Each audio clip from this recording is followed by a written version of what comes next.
Hi, good afternoon. Welcome, everybody. Amanda Decker here, the nurse practitioner at DMA Weight and Wellness. Remember, I specialize in medical weight management. Today, it is my honor and privilege to share some screen time with Craig Emmerich. He is an international best-selling author. He also is an engineer by trade. You've probably heard of his wife, Maria Emmerich, but he is a brilliant biology scholar, according to his wife, that, when she has questions and needs to know how to explain things in a clear way, Craig is the person that she goes to. So, Craig, welcome to my Facebook and YouTube channels, and I hope my viewers enjoy this. So let's start with just a general introduction of you. Tell me about you and what got your interest kind of in low carb, just that general introduction. Yeah, sure. Thanks for having me on, Amanda. In general, my story is, my wife went down this path because of her health issues. She had PCOS. She had several different, digestive problems, and she was doing all the things she was told to do, eating healthy whole grains and low fat and exercising more and doing marathons, and none of it was working. She's still holding on to extra weight, and none of her health issues improved. She went to the doctor, and they're like, yeah, these are the cards you're dealt. And so here's like 3 prescriptions to deal with it. And she's like, okay, there's got to be another. And later that same week, our dog was losing patches of its hair. And we went to the vet. And the first thing the vet said was, what are you feeding it? And that was like this huge light bulb moment for her. Like, the doctor never asked me what I ate, not once. Mm-hmm. And so, that kind of led her down this path of, okay, I'm going to figure out how to fix myself with medicine, with food being your medicine. And she's, that was 24 years ago or something. Mm-hmm. You figured out, by reading research papers and early books, like, Bullock and Finney, mothers, that, this low carb lifestyle might be what could help her. And she changed, and all of her issues went away. Myself, it took me another 5-6 years after that, because I didn't have any health issues at the time. Mm-hmm. I had, 30 extra pounds, I had, but wasn't too concerned about it. And I really like to brew my own beer, and I have a strong German background. So it took me a little bit. But once 5-6 years later, I was, an engineer, and I would just eat during the week what she made me. On the weekends, I'd eat whatever. And on the weekends, I just felt like crap. And during the week, I more mental clarity, and I just felt better. And I decided I want to feel this way all the time. And I switched, that was, 17, 18 years ago. And I've eaten keto since, never looked back. About 9 years ago, I started having pain in my back. Long story short, about 6 years ago, was diagnosed with Lyme disease. That led to autoimmune disorder called ankylosing spondylitis. And so for 5 or 6 years, now I've been carnivore to help reduce my pain. So that's kind of how I got to where I am now. So you still currently eat a carnivore diet? Yeah. If I include too many plants, especially certain types like nightshades or different ones, that my pain will go up. I'll notice it. Even too much, like more than just like I can maybe have like a little slice of tomato on my hamburger. Burger, but if I get any more than that, I start to have pain increase. So I really have to be pretty strict about it. Do you find that lectins, like plant products that are full of lectins, also flare your inflammation? I've seen that in my practice with people with autoimmune conditions and things like that. Yeah, the nightshades, the lectins, even oxalates. If I get too much nuts and things, they really start to bother me. Mm-hmm. So, I did a presentation about, 4 or 5 years ago now at KetoCon called A Case for Carnivore. Mm-hmm. And I talked about all the anti-nutrients, that are in these plants that, most people, if you've got a really healthy metabolism and you have no autoimmune issues or no metabolic damage, you can handle detoxing these anti-nutrients, these compounds in plants that, your body doesn't want. So it's got to basically detox them out. But if you've got a damaged immune function, if you got an autoimmune disorder, if you got Lyme disease, your immune system is suppressed, these type of additional loads just put too much load on the system, I think, and so that's why carnivore helps. Yeah.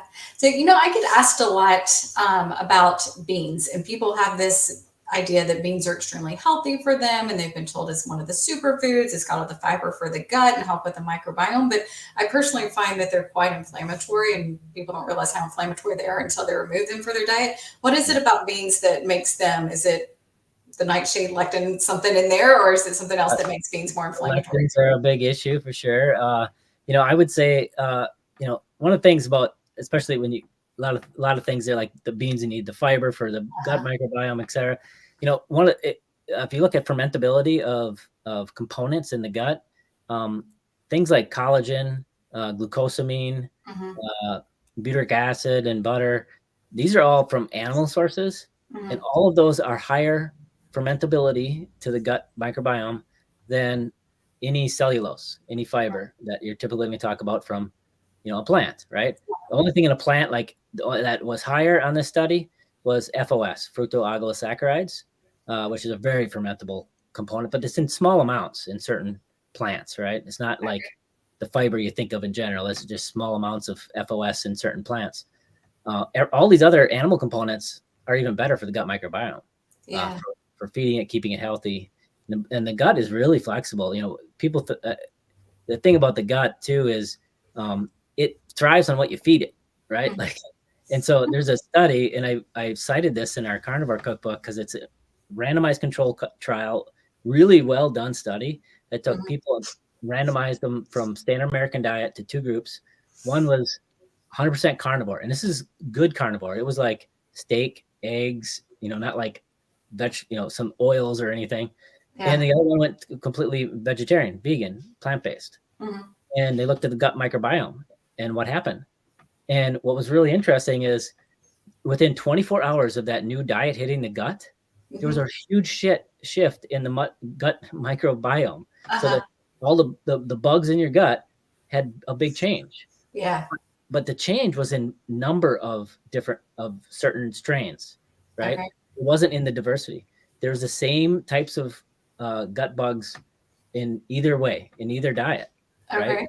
Ones that like to feed on glucosamine went up, and the ones that like to feed on, cellulose went down. It's just because of and then within 24 hours. Yeah. What was really interesting is the carnivore one, the genes responsible for vitamin biosynthesis, for processing vitamins, went way up in the carnivore one and didn't change in the vegetarian one. Why? Because you're eating just animal proteins, they're loaded with vitamins and minerals. And so your body's got to have, it's got to process all these huge load of vitamins and minerals that are coming in. Yeah. Which, to me, that's a huge eye opener to know that you go carnivore instead of vegetarian, and suddenly you need to process all these vitamins and minerals because they're the most bioavailable form. Yeah, well, and that would explain too, people worry that they're not going to get enough of like vitamin C if they're on a carnivore diet because they're not getting the fruits and the vegetables. But if you're absorbing more, there is vitamin C in plant product or animal products. It's just not the same amounts, but you're probably also absorbing more. And there's something called the phagocytic index, where the more carbohydrates you eat, the more vitamin C you need. The less carbohydrates you eat, the less vitamin C you need. And so that's a big component too, is because you're eating no carbohydrates when you're carnivore. So you need very little vitamin C. Wow, I didn't know that. That's awesome. I'm gonna have to go back and look at the Carnivore Cookbook and look at that study and pull it up. I have it. I just haven't found that study. So building off of that, there's this huge fear of meat that has been put out, so especially in the US, the huge fear of meat, that meat is going to cause heart disease and cancer. One, should people be scared of meat? And if you're talking to someone who has that fear, what are you going to tell them to just kind of put their mind at ease that there's really nothing to worry about? As far as health concerns, if you will, like meat and cancer, those kind of things. Yes. Yeah, I mean, there's some more recent studies that have looked into this, and pretty much every study that ever does this sort of link of meat to cancer, for example, is what's called observational study, where they're simply taking food questionnaires. So they're asking somebody, what did you eat this over the last year? It's food frequency questionnaire. So what did you eat this past year? What did you eat this past 2 years? And then from that, they're trying to derive, okay, you eat more of this type of food, you have more cancer. And for those kind of studies, you really need like 300 or 400% correlations to Mm-hmm. to even consider there might be causation, and you want to look further to find causation, right? Mm-hmm. Well, you see it all the time. Meat will increase your chance of, colon cancer by 20%. Mm-hmm.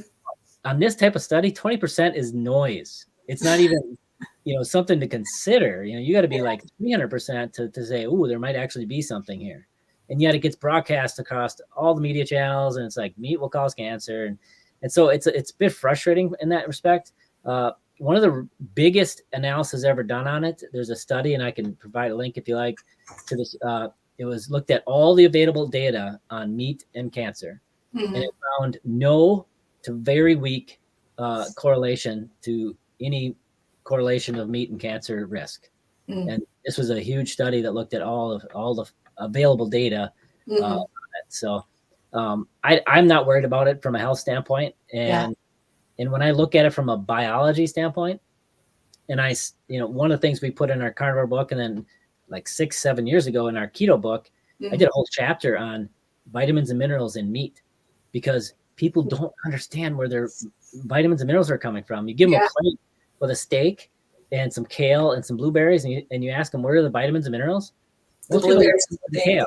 Yeah. thing. When you do the chart, and I do these Yeah. charts with, like the 13 top vitamins and minerals for the body, beef blows them out of the water. There's only like one that it doesn't beat. Beef doesn't beat kale on, like vitamin A. Mm-hmm. That's it. Everything else, beef beats it. Yeah. And then you go to beef liver. It's like that's the biggest superfood on the planet. Like beef liver is the most nutrient dense food you can eat. Mm-hmm. And so as far as, nutrient density, amino acids to support, muscle and strength and vitality that way, which you see tons of correlation of strength to longevity, right? Like Yes. grip strength is a huge one. If you maintain grip strength with age, that's a huge predictor of longevity. All of these things, Mm-hmm. and eating meat, animal proteins are going to get you there. Yeah. And I see that clinically wise too, not just from the research studies, but when I'm seeing my patients in clinic, the elderly population, for some reason, just naturally or goes to a easy diet of crackers and peanut butter or something of that nature. Their meat consumption tends to go down, and you can see just the wasting away of the muscles and how more frail they get and more falls that happen. And yeah, it's a Well, and the key thing about that too is, as you get older, leucine is the amino acid primarily responsible for starting muscle protein mm, synthesis, muscle building. So you need a certain amount of leucine to start the process. yeah, And complete proteins, beef, eggs, animal proteins, they have enough to, if you're getting a good amount to do that. Problem is, when you get older, it shifts. The curve mm, shifts, and so you need even more leucine just to start the process of muscle got it. building. And so after 50, after 60, 70s, you actually need a lot more protein just to maintain your muscle. And like you said, most people go the other way, which is even Yeah. worse. Yeah. So now my world is weight management. I help people lose weight. That's a lot of your business as well. And one of the main things that I do at the very first visit is I set a protein goal, and I give them a minimum amount of protein that I want them to eat in a day. Because in my opinion, it fuels satiety and helps suppress, hunger, and keeps them on track. How much protein do you recommend per person? How do you come up with that?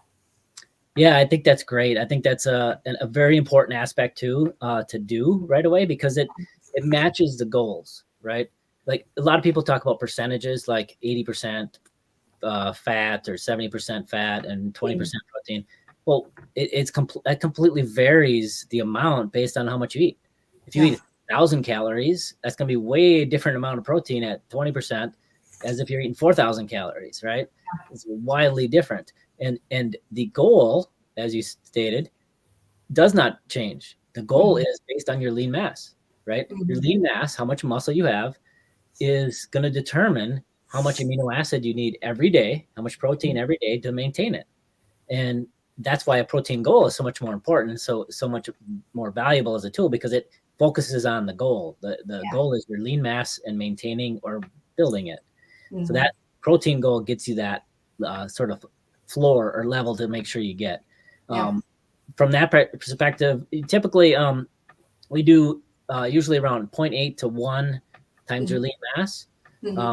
If you're over 50 kilograms or pounds, do you base it off of kilograms or pounds where you don't?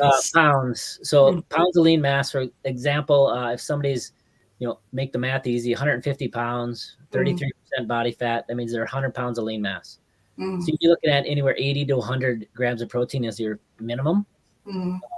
And then, if you go up to 1, then you're talking like I said, about 100 grams protein. But I would also, as you get older, I would add to that. At 50, 60, you want to add, 110, 120 as your floor just to maintain.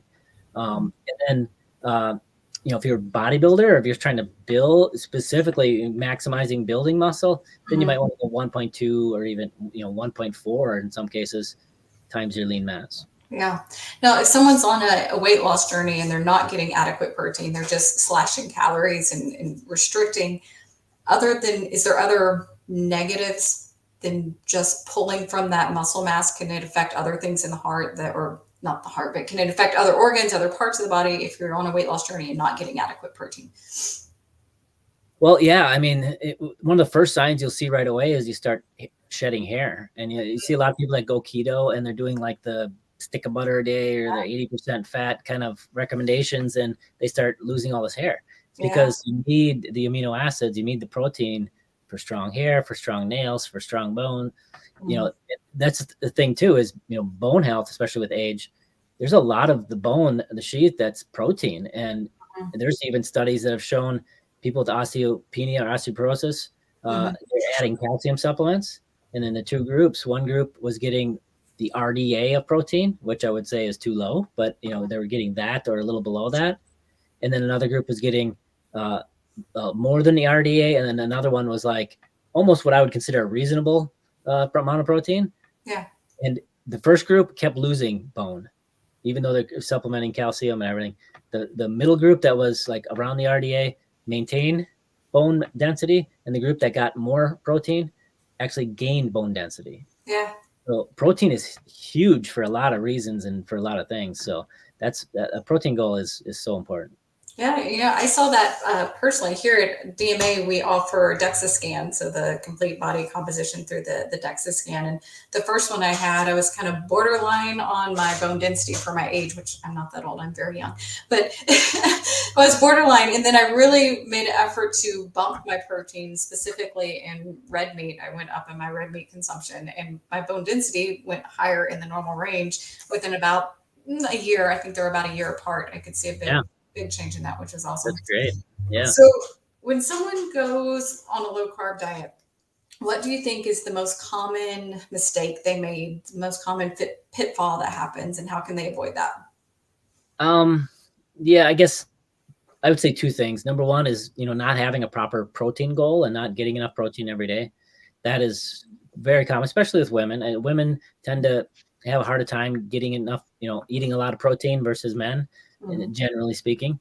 And then I'd say the number two problem is not using fat as a dial based on your goals. Yeah.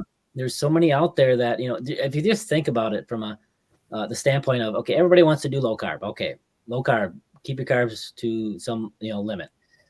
Now, if we talk about protein, and as we've talked, you need it to be a goal. You need it to be something that maintains your muscle. It's enough to maintain your muscle. The only variable left is fat. So fat is the thing you would adjust. You dial it up if more fat in the diet if you want to maintain or even gain weight. You dial it down if you want to lose weight. And that's I think one of the things that a lot of people in this space think you got to be adding tons of fat even if you're trying to lose weight. And that, number one, we get tons of people coming from that advice and just gaining weight. But it just ignores the fact that you can gain weight eating zero carbs. I eat carnivore, and I can gain and lose 10 pounds fairly easily just by adding some, over the holidays, I'll maybe indulge a little more on, desserts or, dairy type stuff. And, I'll put on some weight, but then I'll just cut back to leaner cuts of meat. And when I come to Hawaii, it works really nice because I start eating a little more fish. Yeah. And the weight comes right off. So yeah. That's a good explanation. So also in my practice, when people are losing well on low carb and they seem to hit a stall, I pull out, I call them protein only days. Maria's call them protein only days. You guys also call Yeah. them the protein sparing modified fast. Can you kind of just give us an idea of how did you guys come up with that? And two, what does that look like for someone? How can it benefit a weight loss doll or someone on a weight loss journey? Yeah, so it started a long time ago. Maria used to call them pure protein days, Yeah. where she just knew that, okay, we're going to cut carbs are already low, so let's cut the fat really low and just prioritize some protein, and you're going to lose weight faster because you got no energy coming in, because protein, amino acids, body doesn't want to use them as energy. It wants to use it as building blocks, to build muscle, to build hair and skin and all. But when you cut all the energy down, now the body says, oh, I got to get energy. I still got to walk around. I still got to move. I still got to function. So if you have all this fat on the body, you have a high fat body. So you already have extra fat on your body to tap into. Body just starts pulling that and using it as fuel, and that accelerates your weight loss. Later on, we found the clinical term of protein sparing modified fast, which is what they called it. What they did a long time ago, I don't know, 70s or something. They were doing studies on just fasting, people eating nothing, but they found people lost muscle, right? And so they wanted to come up with a technique that you didn't lose muscle, but you still got some of the rapid weight loss effects of a fast. So they give you just enough protein to spare your body's protein. So that's protein sparing. It spares the protein or the muscle on your body. Modified fast. So you're kind of modifying a fast to spare your body's protein. So that's kind of where it came from. And we just modified it to make it a little more of a tool, in that there are some groups that out there, they're doing like, you do it for a month straight, or, a couple weeks straight. And we just found it to be pretty hard for people to do, and a little too aggressive because it's a low calorie day. So we just modified it to do like 1 to 3 days a week of protein sparing days. And then just your regular keto macros or carnivore macros the other days. To be a tool to help speed up weight loss, to help, break a stall. It's really good for that. Yeah. All right. So what is the biggest personal benefit you've seen by this lifestyle? Like, if you could say there's this one thing and that is the biggest change that it's made in your life, what would it be? Yeah, I think for me, it's probably just the constant energy and the mental clarity that I get. Like, being an engineer, I would spend countless hours early on in a lab working on, computer chips and these dark labs. And I'd always have to be getting coffee and trying to keep, aware, awake. And, later on, I moved into product management, which is kind of like you're the CEO of a product. And there I started, with Maria, I started eating properly, at least during the week initially. And I just noticed that my energy more consistent. I have more focus and mental clarity, where I can, especially now I can be on a project and be hyper focused and for hours without a break. And it's just, I'm just, aware and conscious of exactly what I'm doing. And that kind of mental clarity to me is invaluable. Yeah. And so one more question is, you're a dad, so you have 2 young boys and they eat the same way that you guys eat. But what has been the biggest challenge helping to keep them on track nutritionally? Young boys require so much food. They require so much food. And, the empty leg is kind of what's been, people said the empty leg, they're just kind of filling it up. But what has been the biggest challenge keeping your boys on track as a dad and a father, trying to, raise the health of your next generation? Yeah, it's amazing. Micah's grown at least 6 inches this past year. It's just crazy, and eats everything in sight. And the protein, building muscle and tissue and just size. I mean, you need amino acids, right? And so we really prioritize protein with kids. A lot of times, we're talking like almost 2 times their lean mass in protein a day or more. And so in those situations, befriend your local farmer, or we have 3 chest freezers at home, a small one in the house and two bigger ones in the garage. And we just, we buy, a cow from a farmer, and we stock up and keep the costs lower that way. But yeah, it's amazing. I mean, and it's in general, I mean, we do homeschool them. And so that does make it a lot easier from that perspective. I don't have to worry about school lunch and all that stuff for food, which is terrible in schools. Yeah. And so, we do have that advantage.